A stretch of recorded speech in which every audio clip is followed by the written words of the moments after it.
रंगदारी रे घर चढ़ के मारब बरियारी रे छूटा जी तो कैल रंगदारी रे घर चढ़ के मारब बरियारी रे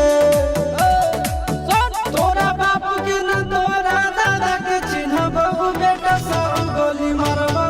एगो गिनबो तोरा बाप के न तोरा दादा के चिन्हबो बेटा सब गोली मारबो एगो गिनबो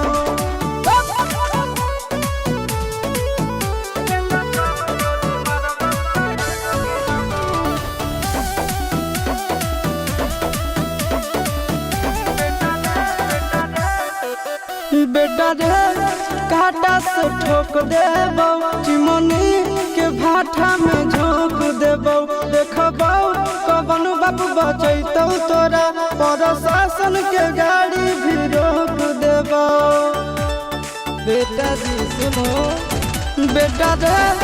काटा से ठोक देबो चिमनी के भाटा में झोंक देबो देखबो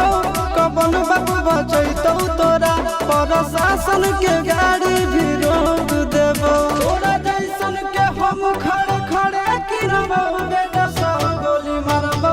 एगो गिनबो तोरा बाप के न तोरा दादा के चिन्हबो बेटा सब गोली मारबो एगो गिनबो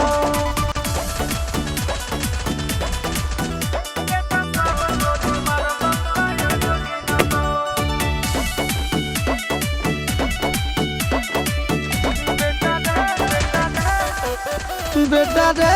दौड़ा के बाजार में मारबो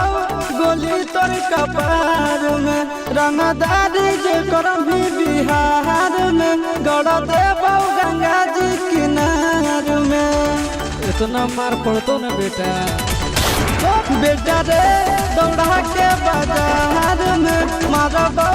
गोली तोर कपार में रंगदारी जे करम भी बिहार में गड़ देबो गंगा जी किनार में कहो चिंटू आशीष के कारण सुनाबो बेटा सब गोली मारबो